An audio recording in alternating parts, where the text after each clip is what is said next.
ज़मीन मदीने शरीफ की हुजूर रहमत बन करके आए थे। ज़मीन मदीने शरीफ की थी। हुजूर सल्लल्लाहु अलैहि वसल्लम के सामने हुजूर के सहाबा हज़रत आसिम बैठे हुए थे। आइन अलिफ स्वाद मीम आसिम। हुजूर ने जनाब आसिम ने कहा, आसिम। हुजूर ने पूछा, आसिम? फरमाया, जी हुजूर। फरमाया, तुमने इस्लाम कहाँ कबूल किया? फरमाया, हुजूर मक्के शरीफ में हो। फरमाया, तुम मुहाजिर हो? फरमाया, जी हुजूर, मदीने शरीफ में आपके बाद आया था, मैंने हिजरत फरमाई थी।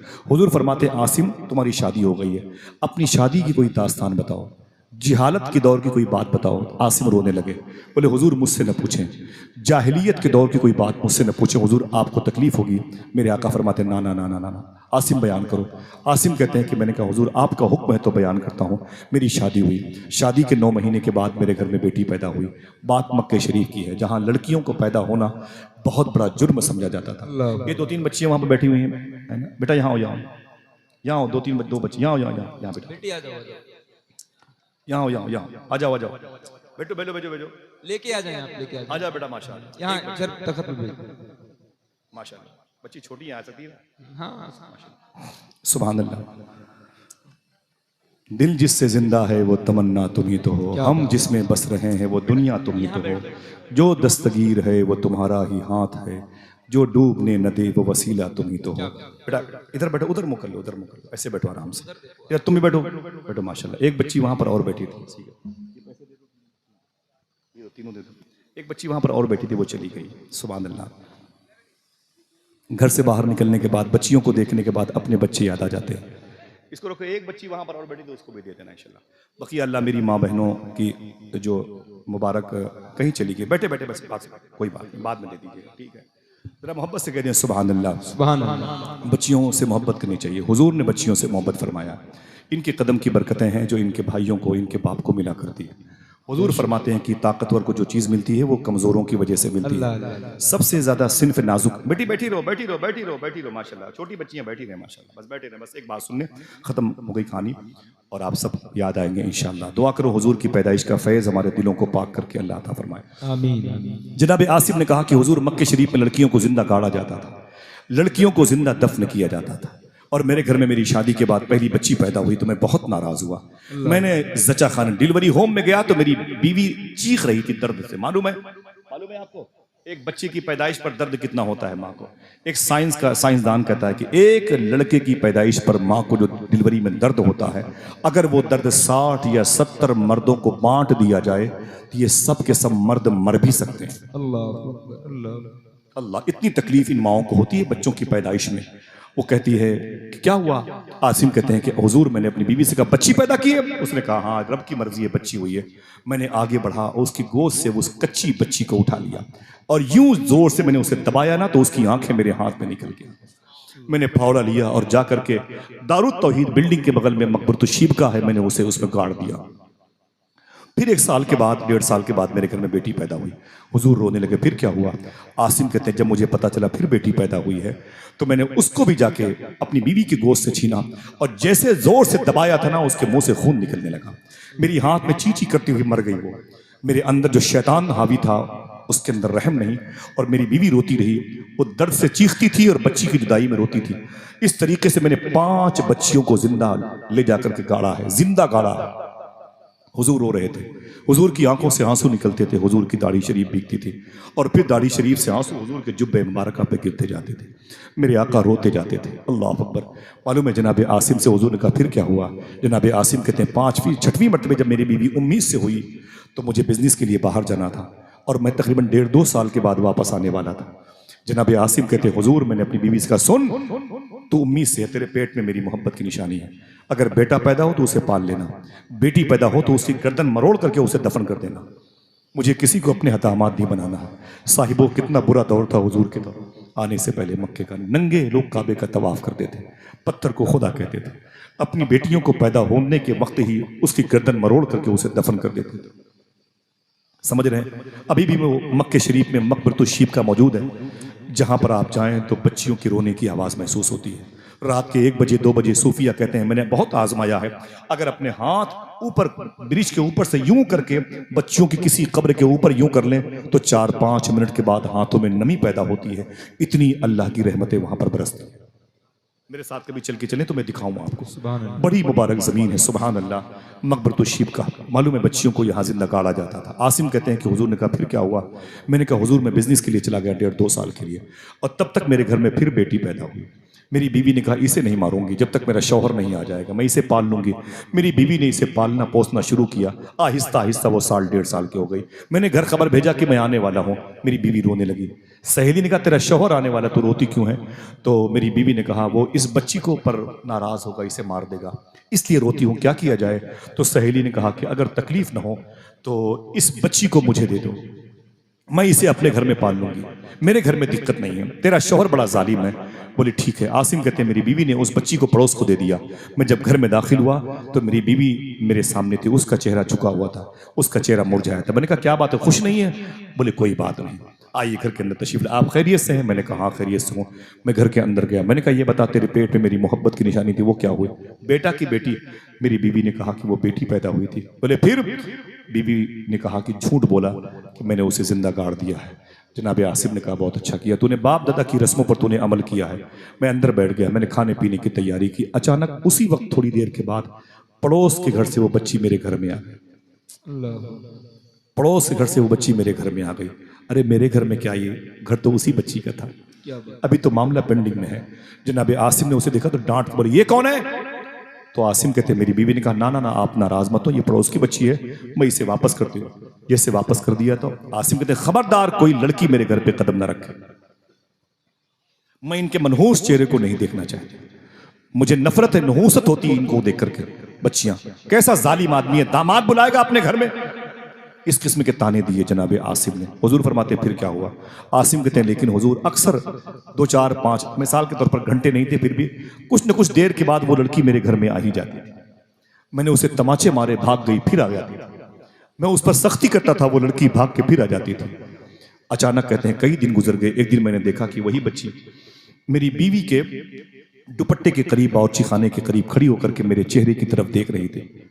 उस वक्त उसका हसरत व यास के आलम में देखना मेरे दिल के अंदर कैफियत पैदा कर दिया, मेरे दिल के अंदर नरमी पैदा हो गई। आसिम कहते हैं मैंने कहा अपनी बीवी से कि इस बच्ची को मेरे पास भेजो। बोले क्यों? तो मैंने कहा कि ये बच्ची इस वक्त मुझे अच्छी लग रही है, मेरे पास भेजो। डरते डरते आसिम कहते मेरी बीवी ने मेरी बच्ची को, अपनी बच्ची को ला के दिया। कहा ये कौन है? मैंने कहा ये पड़ोस की बेटी है। आसिम कहते हैं बेटा बैठ जा। जब बच्ची बैठ गई तो जनाब आसिम कहते हैं मैंने अपने हाथों से उसे खाना खिलाया। वो खाना खाती जाती थी और उसके चेहरे की चमक से मेरे अंदर की जो कमजोरी थी वो दूर होती जाती थी। आहिस्ता आहिस्ता उस बच्ची से मुझसे मोहब्बत हो गई। ऐसी मोहब्बत हुई कि मैं उसके बिना खाना नहीं खाता था। मैं उसको अपने सीने पे रख के सुलाता था। 2.5-3 साल की बच्ची थी। बाजार मक्का में जाके उसके लिए सामान लाता था। जनाब आसिम कहते हुजूर मैं उससे मोहब्बत कर बैठा। एक दिन मैंने मोहब्बत में अपनी बीवी से कहा मैंने 5 बच्चियों को जिंदा दफन किया है, गैर की लड़की इतनी अच्छी लगती है, अगर मेरी बच्ची होती, मेरी 5 बच्चियां होती तो कितना प्यार मुझसे करती, कितनी मोहब्बतें मैं उनसे करती थी। हाय अफसोस कि मैंने सबको मार दिया। इस लड़की से मुझे मोहब्बत हो गई है, मैं बगैर इसके जी नहीं पाऊंगा। मुझे पता नहीं क्यों ये लड़की बहुत अच्छी लगती है। उसको क्या पता था, खून खून को पहचान रहा है। जनाब आसिम कहते हैं मेरी बीवी ने कहा अय आसिम अगर नाराज ना हो तो एक बात बताऊं। मैंने कहा क्या? बोले ये तुम्हारी ही बेटी है। फिर से बोले सुभान अल्लाह। मैंने कहा ये तुम्हारी ही बेटी है। मैंने कहा ये मेरी बेटी है? बोले हाँ। बोले फिर? बोले मैंने इसे मारा नहीं, मैंने इसे मारा नहीं, सिर्फ इसलिए कि लड़कियां को उनकी माएं दफन नहीं कर सकती हैं। मेरी जिंदगी है ये मेरी बच्ची, ये ना हो तो मैं कैसे गुजारा करूं। आसिम कहते मैंने कहा खबरदार इस राज को जाहिर न करना, किसी को पता ना चले।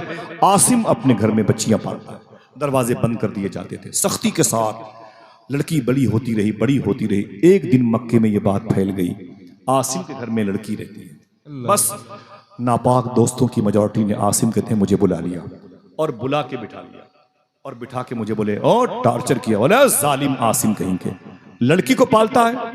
सुनने में आ रहा है कि तूने एक लड़की को पाल रखा, 5 बेटियों को जिंदा मारने वाला बुज़दिल कैसे हो गया? बाप दादा की रस्मों की राह का मुसाफिर बना हुआ था, तू कैसे भटक गया?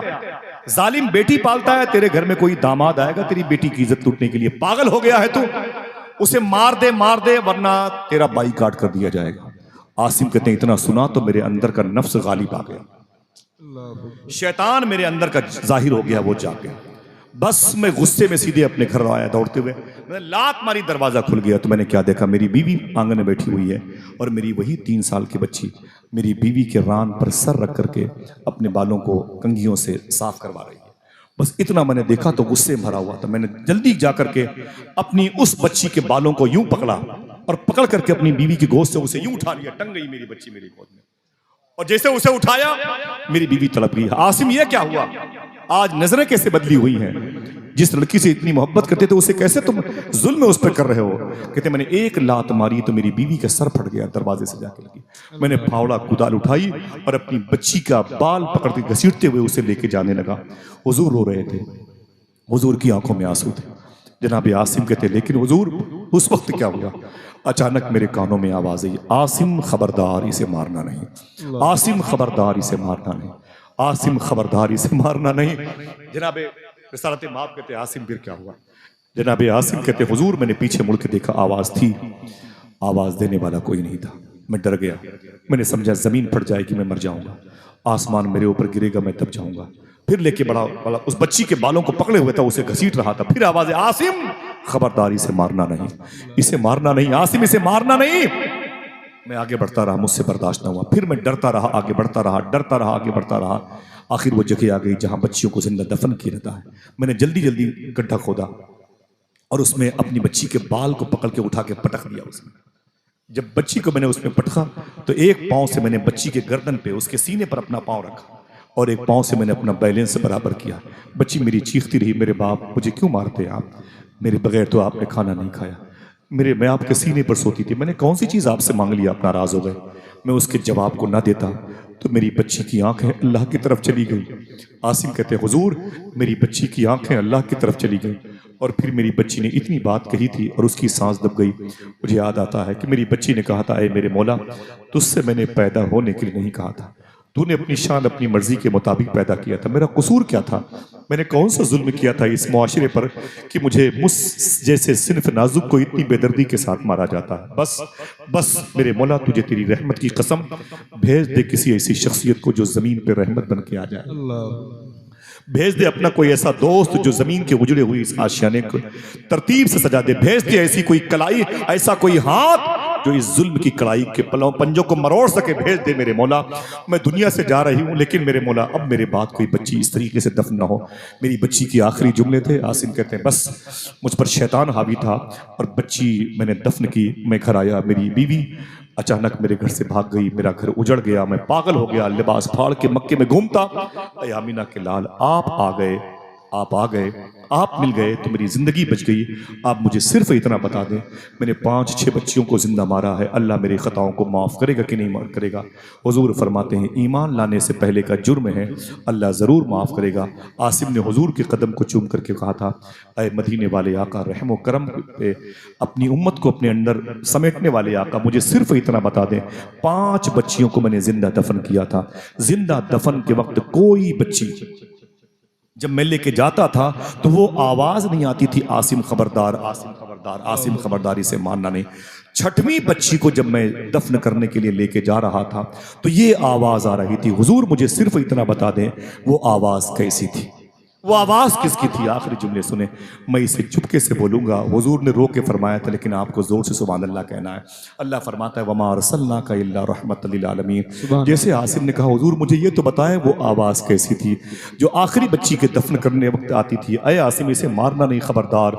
हुजूर इस कदर रोए, हुजूर की आंखें अश्कबार हुई। फरमाया, आसिम वो आवाज 6ठी बच्ची की पैदाइश के वक्त, दफन करते वक्त इसलिए आ रही थी, मारना नहीं। मैं उस वक्त मक्के शरीफ में पैदा हो चुका था। सुभान अल्लाह, सुभान अल्लाह। मैं रहमत वाला नबी बन के मक्के के जजीरे पर आ चुका था। मेरा रब नहीं चाहता कि जिस शहर में रहमत बन के मेरा हबीब जाए, उस शहर में इस सिनफ नाजुक पर कोई जहमत करे, कोई इन्हें तकलीफों में उलझा दे। बस मेरे रब की मर्जी थी। लेकिन ऐ आसिम, अल्लाह तेरी खताओं को माफ करेगा। आप कहते क्यों नहीं, लोग आते हैं तो आती है घरों में रौनक, आप आए हैं तो दुनिया से दुनिया में बाहर आई है। साहिबो, अपनी बच्चियों से मोहब्बत करो, और अपनी बच्चियां ना हो तो बच्चियों की पैदाइश की दुआ मांगो, और बच्चियां फिर भी ना हो तो यतीम बच्चों से मोहब्बत करो। सुभान अल्लाह, सुभान अल्लाह, इंशाल्लाह बोले इंशाल्लाह। इंशाअल्लाह। गरीब बच्चों से मोहब्बत करो, बच्चे चाहे हिंदुओं के हों चाहे मुसलमानों के हों। मादरत चाहता हूँ, अब वो 1:45 बज गया है, मैंने अभी नमाज तो पढ़ ली है, खाना नहीं खाया। एक नात सुनना चाहता था अपने भाई से, एक नात, लेकिन माफ़ी चाहता हूँ, इन्होंने मैं एक तैयारी कर रहा हूँ और मुझे निकलना है 10 मिनट के बाद। आप बैठे रहेंगे, एक एक नात मेरे भाई पढ़ेंगे, ठीक है इंशाल्लाह? वादा करो, अभी आऊंगा तो फिर गौस पाक की बात करूंगा इंशाअल्लाह। मैं बहुत बर्दाश्त कर रहा हूँ, गौस पाक की बात नहीं कर रहा हूँ, ठीक है ये भी है। लेकिन जब उनके जद्दे करीम की बात हो रही है, ऐसी मुबारक आवाजें हों, सुभान अल्लाह। खुदा की कसम अल्लाह सलामत रखे। दुआ करो अल्लाह हमारा और आपका जो साथ है वो मदीने मुनव्वरा में कायम रखे, आमीन, और जिंदगी में एक मरतबे बगदाद शरीफ चलेंगे इंशाअल्लाह। दिल से बोले इंशाअल्लाह। लब्बैक या रसूल अल्लाह, लब्बैक या रसूल अल्लाह, लब्बैक या गौसे आजम। लब्बैक। सच बोलते रहें, हलाल खाते रहें, इंशाल्लाह यहाँ भी कामयाब रहेंगे, वहाँ भी कामयाब रहेंगे। आप बैठे रहिएगा, मेरे इन भाइयों से एक एक नात सुन लीजिएगा। मुझे इजाज़त दीजिएगा, मैं अपना कुछ काम कर लूँ। मैं अपने भाइयों की दस्तबोसी भी करता हूँ, कदमबोसी भी करता हूँ, दोनों सना